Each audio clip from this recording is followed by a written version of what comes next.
நம்ம இந்தியர்களுக்கு மற்ற உலோகங்களை விட தங்கத்து மேலே தான் அதிகம் விருப்பம். அதுலேயும் தங்கத்தை நகையாக அணிய தான் ரொம்ப ஆசைப்படுவாங்க. பொதுவாக தங்கத்தை தங்களோட சொந்த உபயோகத்துக்காக, இல்லைனா கிஃப்ட் பண்ணுறதுக்கு, இல்லைனா குழந்தைகளின் திருமணத்தின் போது கொடுக்கறதுக்கு, இல்லைனா முதலீட்டு நோக்கத்தோடு வாங்குவாங்க. தங்கத்தை ஃபிசிக்கல் ஃபார்மில் காயின்ஸாக, பார்ஸாக, இல்லை நகைகளாக வாங்கலாம். இந்த வீடியோவில் ஒரு முதலீட்டாளராக நீங்கள் கோல்டு காயின் வாங்குறீங்கன்னா எந்தெந்த விஷயங்களில் கவனமாக இருக்கணும்னு பார்ப்போம். Welcome to holisticinvestment.in. பேங்க்கில் கோல்டு காயின்களில் இன்வெஸ்ட் பண்ண உங்களுக்கு விருப்பம் இருந்ததுன்னா இந்த வீடியோவில் உங்களுக்கு தேவையான விஷயங்கள் இருக்குது. தங்க காயினை பேங்க்கில் எப்படி வாங்கலாம், அதில் மறைஞ்சிருக்கும் உண்மைகள் என்ன, கோல்டு காயின்ஸ்க்கு பதிலாக வேறு விதமாக தங்கத்தில் முதலீடு பண்ண முடியுமா, ஒரு முதலீட்டாளராக தங்கத்தை பற்றி நீங்கள் தெரிஞ்சுக்க வேண்டிய விஷயங்கள் எல்லாமே வரிசையாக பார்க்கலாம். கோல்டு காயின்ஸை எப்படி பேங்க்கில் வாங்கலான்னு பார்க்கலாம். நீங்கள் வாங்குகிற தங்கத்தோட விலை 50,000 ரூபாய்க்கு மேலே இருந்தால் பேன் கார்டு கொடுக்கணும். கேஒய்சி ஃபார்ம் ஃபில் பண்ணிவிட்டு பணத்தை கட்டினீங்கன்னா கோல்டு காயின் கையில் கொடுத்துருவாங்க. வாங்கும்போது பார்த்தா சிம்பிளாக தான் தெரியும், ஆனால் விற்கும்போது தான் நிறைய சிக்கல்கள் வரும். இப்போது காயின்ஸாக வாங்கும்போது என்னென்ன சிக்கல்கள் வரும்னு பார்க்கலாம். பொதுவாக பேங்க்கில் அட்வர்டைஸ் பண்ணும்போது கோல்டு காயின்ஸ்க்கு மேக்கிங் சார்ஜ் கிடையாதுன்னு சொல்லுவாங்க. ஆனால் உண்மை என்னென்னா மார்க்கெட் ரேட்டை விட 8-10% 10% அதிகமாக சார்ஜ் பண்ணுவாங்க. அது ஏன்னு கேட்டால் பியூரிட்டி கேரண்டி அப்படி இப்படின்னு சொல்லி பெர் கிராம் ரேட்டை அதிகமாக்கிடுவாங்க. அப்புறம் இன்னொரு முக்கியமான விஷயம், பேங்க்கில் வாங்கின தங்க காயினை திரும்ப பேங்க்கில் விற்க முடியாது. ஆர்பிஐ ரெகுலேஷன் படி பேங்க்குக்கு தங்கத்தை வாங்குகிற பெர்மிஷன் கிடையாது. அதனால் நீங்கள் கோல்டு காயினை விற்று பணமாக்கணுன்னாலோ இல்லை நகையாக வாங்கணுன்னாலோ நீங்கள் நகை கடைக்கு தான் போகணும். அங்கேயும் கோல்டு காயின்ஸ்க்கு பதிலாக நகையாக மாற்றிக்க சொல்லி கம்பல் பண்ணுவாங்க. ஒரு வேளை பணமாக தர ஒத்துக்கிட்டா கூட அன்றைய விலையை விட கம்மியாக தான் நமக்கு போடுவாங்க. அப்படி இல்லைனாலும் making charge, melting charge, wastage அப்படி இப்படின்னு சொல்லி கழிச்சிடுவாங்க. ஆக மொத்தத்தில் நமக்கு 2 இடத்துல நஷ்டம். வாங்கும் போதும் பேங்க்குக்கிட்ட அதிகமாக சார்ஜ் கட்டி வாங்குகிறோம், விற்கும் போதும் நமக்கு கம்மியான விலையில் தான் விற்க முடியுது.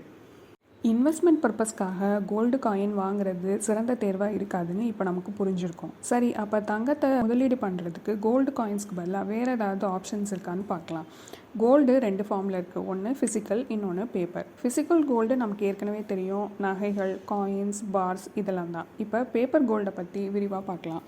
சாவரின் கோல்டு பாண்ட்ஸ், இது ஃபிசிக்கல் கோல்டுக்கு பதிலாக அரசாங்கத்தால் அளிக்கப்படுற பாண்டு. இதுக்கு ஆண்டுக்கு 2.5% வட்டி கிடைக்கும். இந்த வட்டிக்கு டேக்ஸ் கட்டணும். ஆனால் 8 வருடங்கள் கழித்து மெச்சூர் ஆகும்போது இது விற்றீங்கன்னா கேபிட்டல் கெயின்ஸ்க்கு டேக்ஸ் கட்ட வேண்டாம். ஒருவேளை 8 வருடங்களுக்கு முன்னாடி விற்றீங்கன்னா இண்டெக்ஸேஷன் பெனிஃபிட் போக டேக்ஸ் கட்டணும். அடுத்தது கோல்டு ETF. இது ஒரு ஓப்பன் எண்டட் மியூச்சுவல் ஃபண்டு. இதில் நீங்கள் யூனிட்ஸாக தான் தங்கத்தை வாங்க முடியும். ஒவ்வொரு யூனிட் வாங்கும்போதும் ஃபண்டில் அதுக்கு ஈக்குவலாக தங்கத்தில் முதலீடு பண்ணுவாங்க. இந்த மாதிரி பேப்பர் கோல்டில் இன்வெஸ்ட் பண்ணும்போது உங்களுக்கு என்னென்ன அட்வான்டேஜ்னு பார்த்தீங்கன்னா, தங்கத்தை திருடு போகுங்கிற பயம் இருக்காது, லாக்கர் ரெண்ட் கட்ட வேணாம், பியூரிட்டியை பற்றி கவலைப்பட வேணாம், எப்போ வேணாலும் விற்று காசாக்கலாம். ஒரு முதலீட்டாளராக தங்கத்தில் முதலீடு பண்ணும்போது நீங்கள் தெரிஞ்சுக்க வேண்டிய விஷயங்கள் என்னென்னு பார்க்கலாம். தங்கத்தோட விலையில் ஏற்ற இறக்கங்கள் அதிகமாக இருந்தாலும் லாங் டேர்மில் நல்ல ரிட்டர்ன்ஸ் கொடுக்கும். அது இன்ஃப்ளேஷனையும் பீட் பண்ணும். உங்களோட சொந்த உபயோகத்துக்காக தங்க நகைகள் வாங்கணும்னு விருப்பப்பட்டீங்கன்னா வாங்குங்க. ஆனால் இன்வெஸ்ட்மெண்ட் பர்பஸ்க்காக வாங்காதீங்க. இன்வெஸ்ட்மெண்ட்ஸ்க்கு பேப்பர் கோல்டான SGB கோல்டு ETFல முதலீடு பண்ணுங்கள். சுருக்கமாக சொல்லணுன்னா தங்கங்கிறது ஒரு ஃபார்ம் ஆஃப் அசட். உலகத்தில் எங்கே வேணும்னாலும் விற்று பணமாக்கலாம். உங்கள் போர்ட்ஃபோலியோவில் தங்கத்துக்கு 5-10% வரை ஒதுக்கீடு பண்ணுங்கள். உங்களோட இன்வெஸ்ட்மெண்ட் போர்ட்ஃபோலியோவில் ஈக்விட்டி மற்றும் டெட் இன்ஸ்ட்ருமெண்ட்ஸில் கலந்து முதலீடு பண்ணுங்கள்.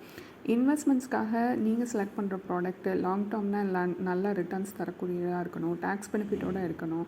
இந்த மாதிரி நீங்கள் கலந்து முதலீடு பண்ணிங்கன்னா உங்களோட இன்வெஸ்ட்மெண்ட் போர்ட்ஃபோலியோ டைவர்சிஃபைடாக இருக்கும். தங்கத்தை பற்றின பிளாக் போஸ்ட் எங்கள் வெப்சைட்டில் இருக்குது. இதனோட லிங்க்கு டிஸ்கிரிப்ஷனில் கொடுத்துருக்கோம், பாருங்கள். இந்த வீடியோ உங்களுக்கு பயனுள்ளதாக இருக்குன்னு நினைக்கிறோம். உங்களுக்கு முதலீடுகள் பற்றி ஏதாவது சந்தேகங்கள் இருந்தாலோ அல்லது எங்களோட சர்டிஃபைட் ஃபினான்ஷியல் பிளானர் மூலமாக உங்களுக்குன்னு ஒரு பர்சனலைஸ்டு ஃபினான்ஷியல் பிளானிங் பண்ணணும்னு விருப்பம் இருந்தாலோ இந்த வீடியோவோட டிஸ்கிரிப்ஷன் பாக்ஸில் இருக்கிற 30-minute காம்ப்ளிமெண்ட்ரி அப்பாயின்மெண்ட் லிங்க்கை பயன்படுத்தி உங்களோட அப்பாயின்மெண்ட்டை ஃபிக்ஸ் பண்ணிக்கலாம். இந்த வீடியோ உங்களுக்கு பிடிச்சிருந்தா லைக் பண்ணுங்கள். மறக்காமல் எங்களோட யூடியூப் சேனலை சப்ஸ்கிரைப் பண்ணுங்கள்.